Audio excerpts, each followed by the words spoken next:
Well, welcome back, everybody. This is the fourth of 4 weeks where we have been spending time together on Wednesdays, really focusing on resolutions and really looking at what it takes to bring our faith to light. You know, this series began at the very first week of this new year, 2021, and it was an opportunity for us to really start new traditions, to start new, kind of disciplines, to re-engage our faith by practicing the essentials of our faith and focusing on those. And so this is the culmination of that, and if you've been with us for the last 4 weeks, you know that every Wednesday there's been something political happening in the United States, and so we've been competing with a really historic, complement of different political happenings. We started with the Capitol protests and riots, and we moved through the impeachment, process, and then we had the inauguration. And so I don't know what is happening this Wednesday night, but I'm so thankful that you've persevered and you're here now for this fourth of 4 weeks where we focused on resolutions.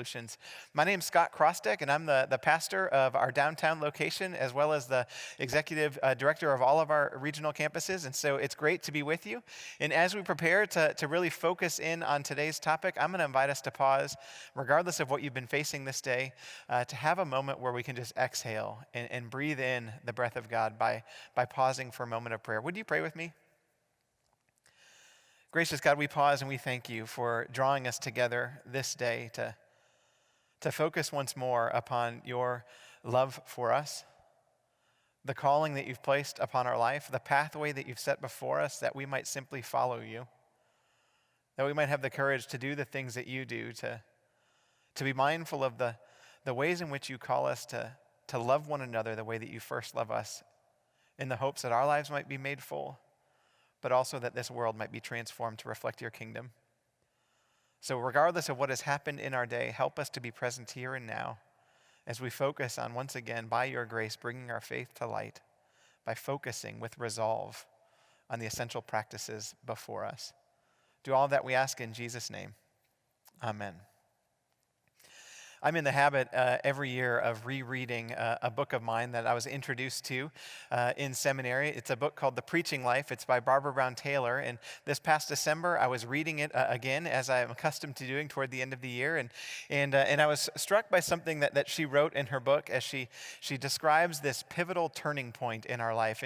And she describes it largely as something that happens to each and every one of us when we take that step of faith and we enter into the waters of baptism or kind of move through those initiation rites of the faith by becoming a disciple, by becoming a follower of God.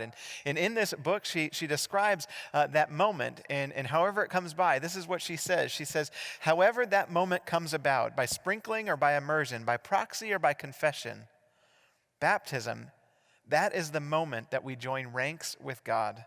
That is the moment when we become the flesh and blood of God in the world.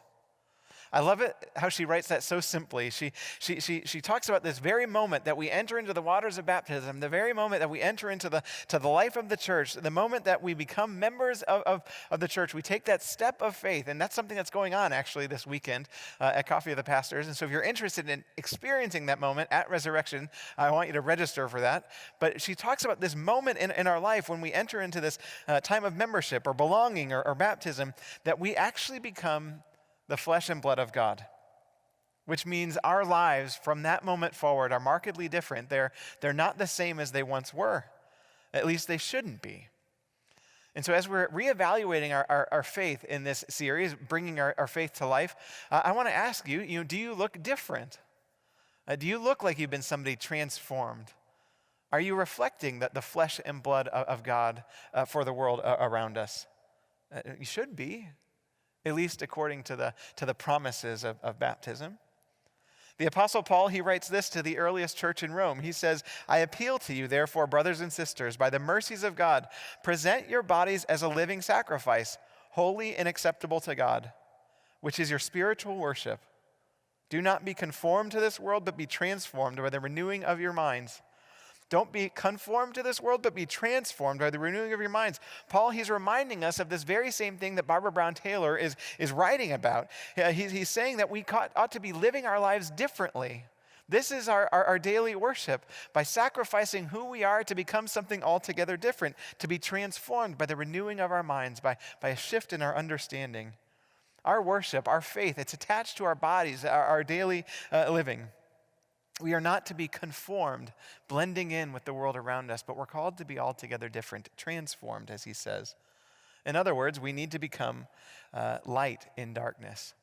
We need to become life in the midst of death. We need to become hope in the wake of despair. We need to become like Christ, who is literally God in the flesh, something altogether different, set apart. And this is what this class is all about. We can become like Christ. We can become transformed, non-conforming, when we engage faithfully by God's grace in these essential practices. We can become altogether different when we focus in on daily devotions and prayer and worship. We can become altogether different when we adhere to a life of generous and humble service and generosity. We can become like Christ when we are committed to studying and serving by searching the scriptures in community. And today what we're going to find out is that we can become like Christ when we have the power and we commit to living lives of invitation that shares our faith freely and invites others to join us. What we recognize is that these different disciplines, these different practices, they enable us to live our lives as though they are our spiritual worship. They enable us to become non-conforming, transformed for the world, where we can become like Christ. One of the essential practices, the one that we're going to end on today, is sharing our faith. We're going to talk about the importance of what it means to live a life of invitation and to share our faith, which is something that we're scared to do, and yet it's something that draws us each to this place where we can have this transformative aspect of our life, moment in our life. Almost everybody that I've come to meet at this church or at any other church I've served, they've entered into the church largely because of somebody's invitation, because somebody had the courage, whether it was a parent, a grandparent, a teacher, a mentor, a friend, a classmate, somebody invited them. Somebody shared their faith to the extent that it compelled them to live differently, to go and visit, to go and see, to experience the faith on account of an invitation. Bringing our faith to life requires that we also share our faith, that we also invite other people to join us. And it doesn't matter what you do. It doesn't matter your credentials. It doesn't matter your expertise. But God calls us to live a life that reflects the life of Christ. And Jesus was inviting people, everybody always. He lived a life that embodied an invitation. But he also verbally shared his faith by inviting people, calling people to come and see, or to come and follow me. And what we recognize is that we have the power to do the very same thing, regardless of whether or not we work for the church or simply serve at a church or attend a church or seek to follow Christ. We have the power to invite people to share our faith like Christ did with us. One of the things that we recognize is that we need to do this regardless of our stage, our vocation, or our circumstance. Everywhere we go, we have the power to change the world, and it happens when we have the courage to share our faith. What this means is that we have to think about our vocation, our life differently. It means if you're a gardener, then our mission field, the place where we can most easily and effectively impact people or invite people to an encounter with God, might be our garden. If you're a painter, your best ministry channel is going to be your easel or your studio or your gallery. If you're an attorney, you're going to be able to change the world largely in the courtroom. For bankers, it's the boardroom. For parents, it's more than likely the lap. Your lap upon which your children will seat. For students, it's going to be the classroom. For teachers, it's also your schools and your communities. For coaches, it's your teams, or it's the field. We all have these venues where we're called to influence change, to invite people to experience the transformative power of God, or to share our faith. And almost always, for each one of us, it comes out of who we are, where we are, the places that we travel most, the places where we have the most amount of expertise and influence. But it requires that we look at those places and our influence differently. We need to look at everything we do, everywhere we go, as though it's an opportunity to invite people to experience the depth of God's love, the transformative power of Christ. It means we must be non-conforming in those places, but seeking to be transforming to the world around us. So I want you to spend a moment just to think about your life and where you travel most frequently. Do people see and experience invitation from you? Do you share your faith there? Do people know that you're someone that seeks to follow Christ, that you attend church, that you pray daily, that you live a life of generous service? Do people know of your faith? Can they see the light of Christ shining through you in those places? Because this is one of the things that God calls us to do if we're going to be non-conforming, if we're going to become transformed for the world, if we're going to live this life of spiritual worship. The answer to those questions must be yes. An essential practice of our faith is to be invitational in those places, to share our faith, to embody Christ everywhere we go. Don't be conformed, Paul says, but be transformed. This is your spiritual worship, the way that you should live daily. A few weeks back, we talked about how the Apostle Paul, he said it differently in his second letter to the Corinthians. He says, remember that we are Christ's ambassadors, as though God was making his appeal through us. We are Christ's ambassadors, which means by God's grace, people should be able to see God moving through us, working through us, loving other people because of who we are and how it is that we commit to live differently. John Wesley urged the earliest people called Methodists to live differently. So he says, by all means, do all the good you can in all the places you can, to all the people you can, in every way that you can. He said this with the hopes of compelling people to live differently so that anywhere that they would go out into the world, because of the good works they were doing, people would see God working through them and have an encounter of God's transformative grace by the way they embodied Christ's life that was non-conforming, but always seeking to transform from the world and for the world.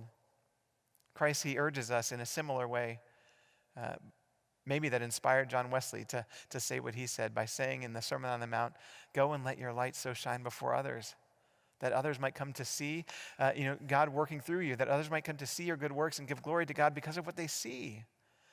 So what we recognize is that God pushes us through Jesus Christ to live in a way that reflects the life and the light of Jesus to the world around us.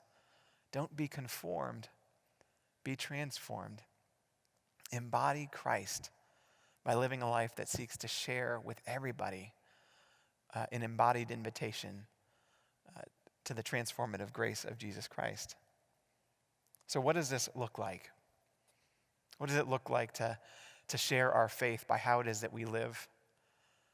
We already mentioned it. I think it looks like living a life of humble service and generosity. It looks like living a life of worship and prayer, living a life that is devoted to searching scriptures, both individually but also communally.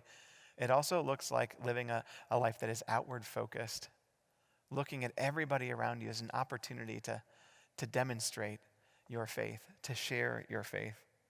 But it's more than that, really.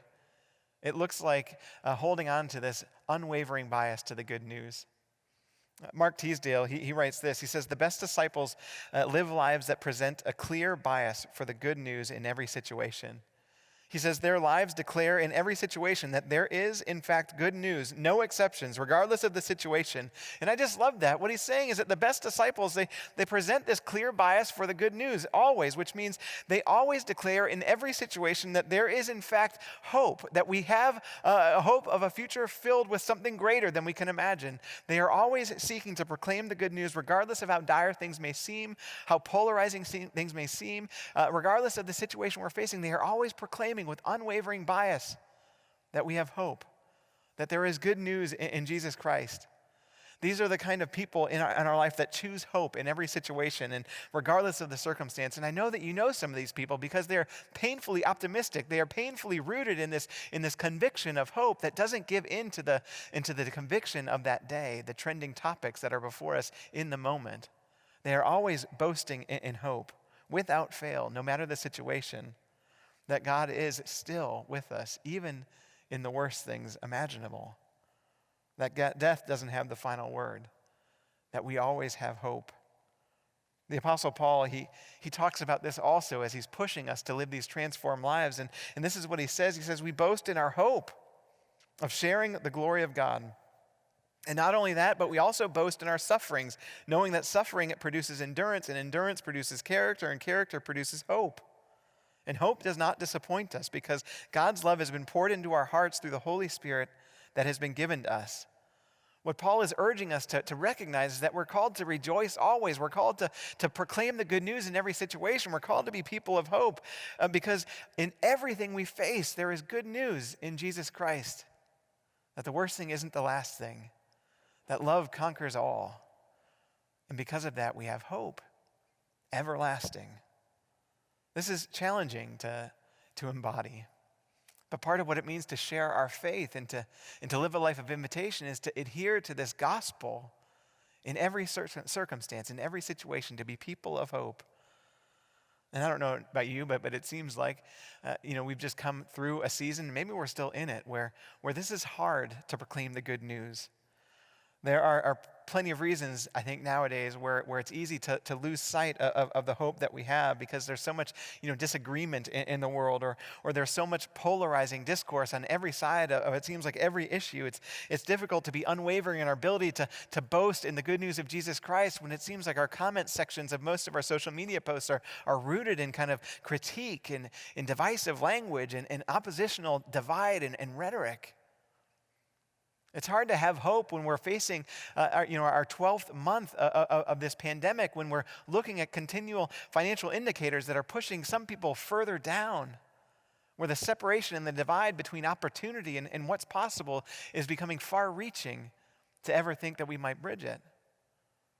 There's so many things that we can look at where it's easy to lose sight of the hope that we have, to give in to whatever present circumstance it is, but part of what it means to share faith, to embody the gospel, to be unwavering in devotion to the good news, to have hope, is by seeking to be clear and present in our bias toward it, to rejoice in every circumstance, to boast even in our suffering, because we know that suffering is going to lead us to this place of hope by way of character, by way of Christ.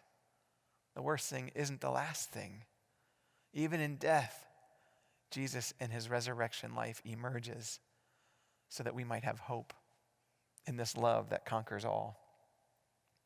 This is how we're called to live, to rise above whatever situation is in our day, whatever trending topic seems to be consuming our imagination. We are called to pierce that, to elevate it by rejoicing and bringing and bearing the gospel of hope for the world around us.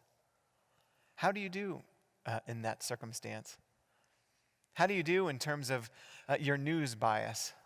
Do you find yourself descending into the discourse of the day and age, or are you seeking to always have this unwavering bias toward the good news, bearing hope? Do you maintain that faith in embodying gospel in every circumstance? I was talking to a young man just a day ago as I was taking my son Freddie to swim lessons, and we were sitting there and I was checking in. He went to the church and I had a chance to talk with him and asked him about some of his experience in one of the groups that he had been a part of for a while, and he talked about how that group had dissolved, largely because of their inability to reconcile political divide. And the divisiveness of the rhetoric and the entrenchedness that people had on either side of most every issue, it was too much for the group to bear. And so they separated. And what I think I love about the gospel of Jesus Christ is that it seeks to bring people together always. It seeks to bring people together, to draw them into a larger story, a story that is rooted in the resurrection life, in the hope of Jesus Christ. We are called not to give in to divide, but to reconcile it, to redeem it, to draw people together by how it is that we have this unwavering bias, by everything we say and all that we do, in a way that reflects the life and the light of Jesus Christ. What I think is beautiful about the gospel of Jesus is that the good news of Jesus is that he calls and invites everybody. As hard as that is to imagine, he invited everybody to join him on this movement, to take that step of faith, to have that pivotal moment where we become altogether different than who we were before. And what I love about Jesus is that he's inviting everybody to be a part of his team.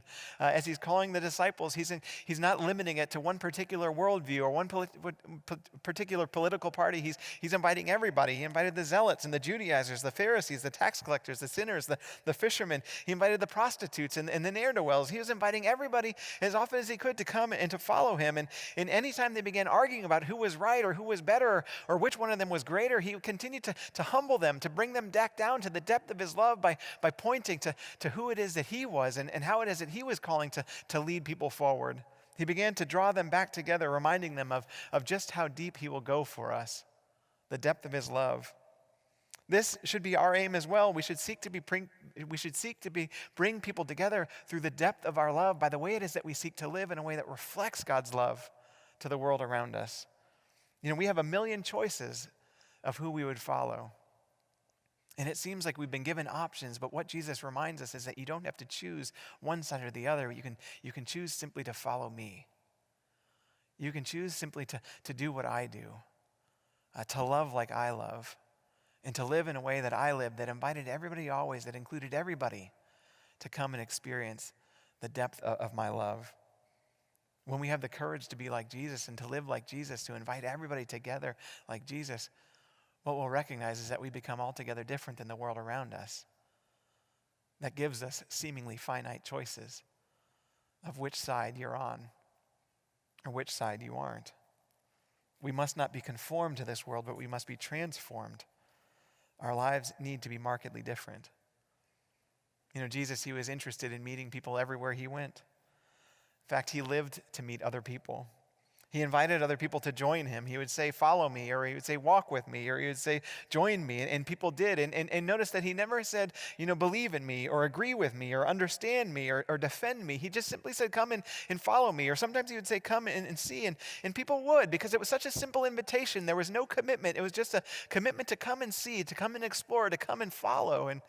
And what Jesus would do is they would accept that invitation, and he would do things that were thought to be otherworldly. They were thought to be impossible. And he began to eat with the wrong people. He began to talk with the wrong people. He began to perform miracles and healings and touch the wrong people. He was always breaking free from convention. And as people were following him, they couldn't believe what they saw.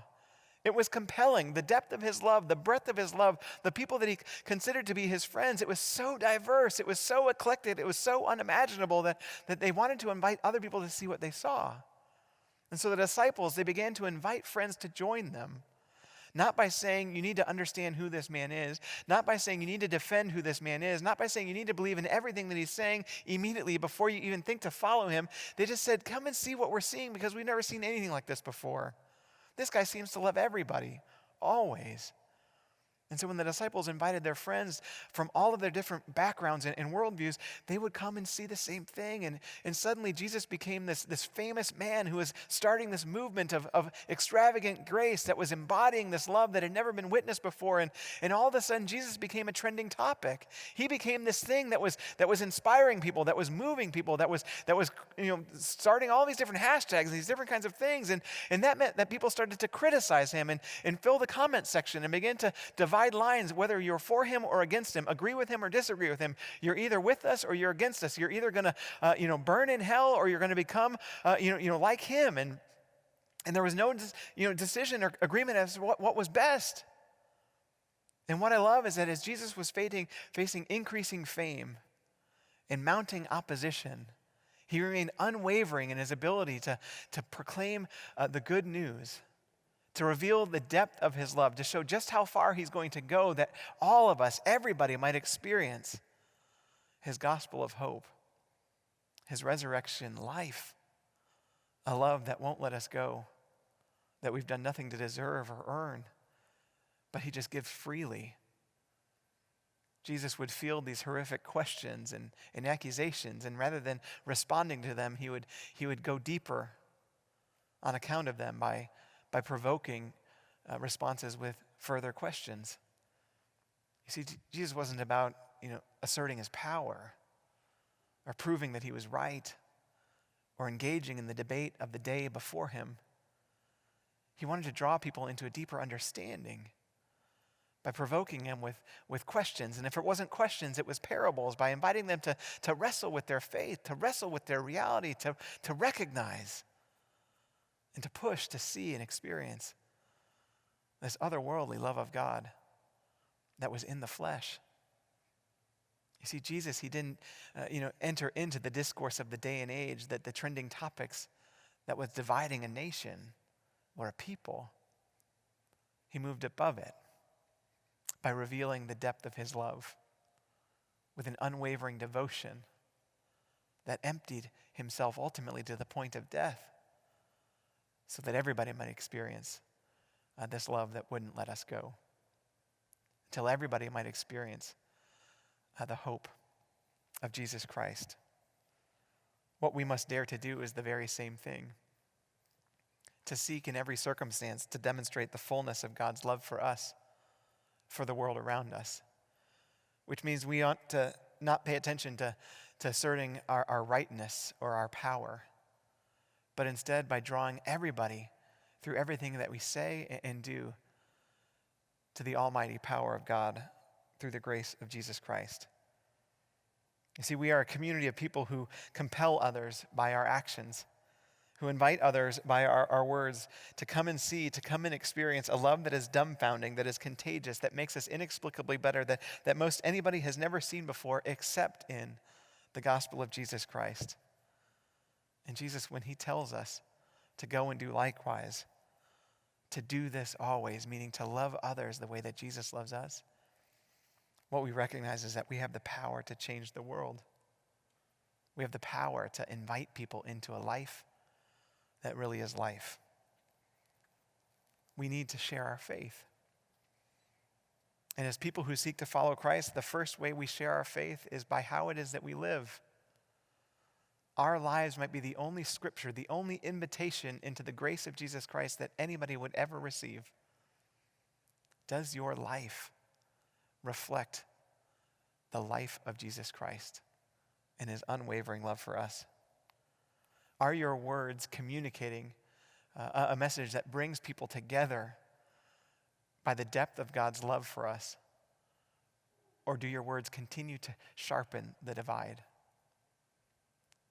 Paul says, do not be conformed, but be transformed by the renewing of your mind. This is our worship. This is what it looks like to become like Christ.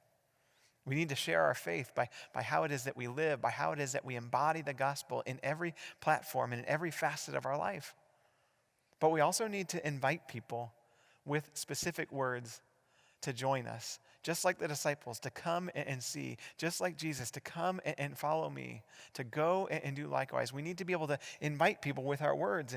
And one of the things that I recognize about my journey here at Resurrection is that when Resurrection Downtown was beginning to launch, we needed to invite as many people possible to join this movement because we were nothing more than a collection of individuals, which meant that the only way that people were ever going to experience, Christ through this living body, through the downtown campus, was by word of mouth invitation. We needed to invite people. We needed to meet strangers where they were. We needed to be open to interruptions, and we needed to extend invitations for people to come and see. And so in the early days of Resurrection Downtown, I made it a practice to invite 35 people a day, to engage in conversations with 35 different people, to invite them to join us as we were building this new church in downtown Kansas City. What we have happened over that last 11 years of time now is that this collection of individuals by invitation multiplied out over a variety of people, over a variety of years and settings, is that we become a community that's eclectic, that numbers in the thousands. But it only happens by way of invitation, by a group of people who are willing to share their faith, to invite people to join us. Part of what it means to be invitational, to share our faith, is to live it out, but also to take that step of inviting people with your words to join us, to join you in your walk of faith. One of the things I want to challenge you with this new year is to consider inviting with your words 5 people to church or to some activity within the church over the course of the next year. I want to challenge you to engage 5 different people who don't go to a church that you know from a variety of your places of influence to join you. Invite them to come and see what you see, or to come and do what you do, to come and experience God the way that you do at this church. That's not 35 people a day. That's just 5 people, 5 invitations over the course of the next year. How might this community, how might this city, how might your city be different if you're willing just to engage in 5 invitations? You don't need to have them accept those invitations. What if you just got into the practice of inviting people with your words to experience faith? How can you go about doing this?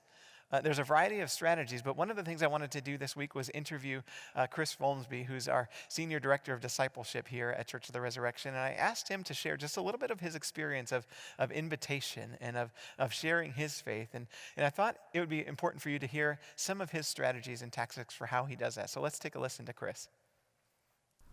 I've spent the last few years intentionally trying to share my faith in authentic, relational, and invitational ways. I'm far from perfect, and I'm definitely not an expert yet, but I have discovered and continued to develop a set of practices that I found helpful, and I want to share a couple of them with you. The first one is what I call see a need, meet a need, right? I'm going to decide to help where I'm needed, even when I'm not asked. And this can be the simplest form of help, like opening doors or helping carry someone's belongings or giving up a premium seat so that someone else can sit there, whatever it might be. I've also found that if I have an attitude of gratitude, that joyful people, like if I can do that, I can make others smile. It's just the way it works. And I found that if I choose joy, others will choose joy as well. And when this happens, the joy quotient is raised for everyone around me. It's like joy is contagious. I've also discovered that an open heart leads to open doors for conversations, and that generosity and intentional acts of kindness lead to conversations simply because the act itself requires this mutual connection in which the simplest of words, such as thank you, or you're welcome, or you didn't have to do that, right? They're all spoken in sincerity and appreciation, and this leaves a lasting memory, but it also builds trust. And I've found that people are spiritual, so I've learned not to be afraid to talk about spiritual things, elusive concepts like faith and mystery, or God, or Jesus, or transformation, right? And I've learned that telling my stories of my own faith and my own transcendent experience causes others to tell their stories as well. I've found that prayer is care, and even the most non-religious people I know appreciate knowing that I'm praying for them. They know that I care enough to think of them and to pray for them. And sometimes I just shoot a simple text and let the person know that I'm praying for them as they're headed toward a big decision, or find themselves in a not so fun situation like we all do from time to time. Or maybe they lost a loved one. Whatever it might be, they want to know you're praying for them. They want you to listen too, because listening is critical. I found if I can't listen, I can't have friends. Because everyone wants to be heard, and I mean truly heard, but if I don't practice listening to others, then eventually what happens is people tell their stories to someone who will listen. Their thoughts and their feelings, they're not told to me. And lastly, invite people into experience community. I've found that people want belonging. And if I just invite them to experience the same belonging that I've found, that they find it as well in most cases. And that's why we talk about building a Christian community at Resurrection, because we know people seek to be connected to others, to their hopes, to their dreams. God bless you as you discover and develop the practices in your life that will help you share your faith in authentic, relational, and invitational ways. I love a lot what Chris had to say, and one of the things about listening that just struck me to my core was when we were starting out Resurrection Downtown, and we were living a life that was rooted in invitation, otherwise we wouldn't grow. We found ourselves, forced to make lots of connections in a short period of time, and that's not necessarily like an ideal situation. But I found myself in each one of those interactions, those 35 interactions a day. I found myself desiring to learn more. You see, when I started at Resurrection Downtown, I had moved here from Detroit, and I had moved to Kansas City, which was a brand new city, a brand new community, brand new streets, brand new ethos, a new baseball team, all these different things. It was all brand new. I knew nothing of the community I was sitting in. I knew nothing of its people. And yet I was called to invite people to join me in building community. And what I found is that I was engaging people. I needed to have this authentic approach. And my approach was I wanted to get to know my community. I wanted to get to understand who was with me. At the heart of a personal ministry of invitation, at the heart of Jesus' ministry was cultivating an authentic desire to grow in understanding of those around us. Before we can invite people to experience something, we need to understand who they are. We need to grow in understanding what their needs are, who they are, what makes them tick, what they're facing. And this allows us to build Christian community. This allows us to share life together. This allows us to invite people to have an experience of God that might actually transform them and make sense to them, to meet them where they are. And so I found myself, moving from coffee shop to coffee shop, conversation to conversation, having these question-filled conversations where I'm just listening to people. I was listening because I wanted to become acquainted with my community. I was listening because I wanted to get to know people, and I wanted to uncover these deep needs, not only for the individuals that I was getting to know, but that were plaguing our city.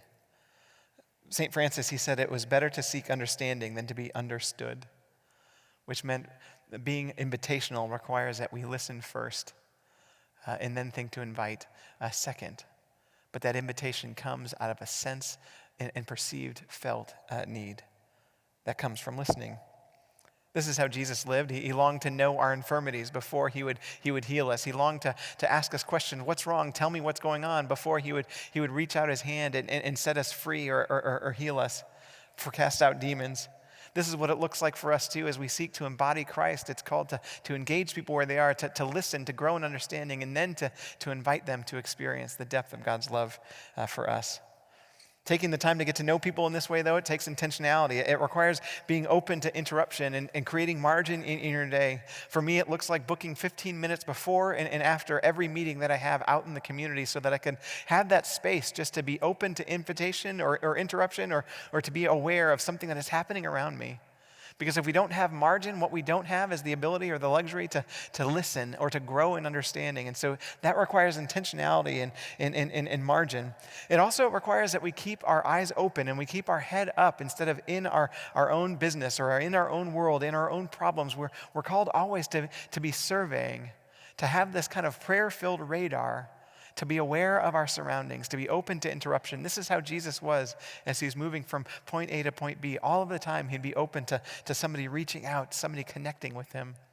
It also requires, as Chris mentioned, looking at every part of your life as an avenue or a venue where you can experience and share God's life-changing power and presence. So what does this look like for you? As you think about this year to come and inviting people and sharing your faith, how is it that you can go about doing this? What changes in your life do you need to make to be open to interruption or intentional about engaging people in invitation or conversation? How can you slow down your pace so that you can be aware of the needs in your community or within the lives of your friends or coworkers or classmates, even family? And how can you commit to engaging them by inviting them or sharing your faith? As you think about your own personal ministry of invitation or evangelism, I want to encourage you to start somewhere. And I already mentioned one thing that we set before you, but I want you to think about, actually, this is going to be a little bit more than what I said before, but these are some practical goals or practical tips that I want you to think about employing when it comes to sharing your faith. The first thing I want you to consider is setting a goal to personally invite or engage one stranger a week in conversation. So this isn't an invitation to join you at church. This is just, what does it look like for you to personally invite or engage a stranger a week in conversation? Just conversation, interruption, to grow in understanding of your community or your neighbors or your people that are inhabiting whatever space that you're in and whatever venue you might be traveling through. What does it look like for you to set a goal to engage one stranger in conversation over every week? The second goal I want you to think about setting is what does it look like for you to do 5 invitations, to invite 5 new people every year to join you in activity at this church, throughout the church, in any given year? This is 5 invitations, specific invitations. What this looks like most easily for most of us is this looks like posting something on social media. What does it look like for you to broadcast that you're excited about the next Wednesday evening Core.org live study? Starting next week, we have 2 weeks with Reverend Cheryl Jefferson Bell. She's going to be leading a class called Experiencing Black History through Word and Song. She's going to be doing so with Isaac Cates, who's one of our worship leaders here. And on February 3rd and February 10th, for an hour and a half, you're going to have the opportunity to experience worship and Black history with 2 extraordinary leaders. What would it look like for you to post that on social media, not knowing who's going to have the eyes to see it? That's sharing an invitation for people around you to experience the life-changing power and presence of God. Starting next Sunday, the first 2 weekends in February, my wife and I, we're going to be leading a new series of sermons on relationships and what it looks like to be at home but not alone, and how it is that we can build community while we're sitting in our own homes. And we're going to be talking about that, and what would it look like for you to invite people who are sitting in their homes by social media to share that you're going to be excited about worshiping on the weekends, learning about the importance of community and building relationships and inviting people to experience the life-changing power and presence of God. This looks like 5 invitations a year, but I think you can do far more than that simply by going on social media. Another thing I want you to think about when it comes to elevating the discourse or engaging in the trending topics of the day and age is I want you to reimagine how you're embodying the gospel in every facet of your life, but specifically through social media.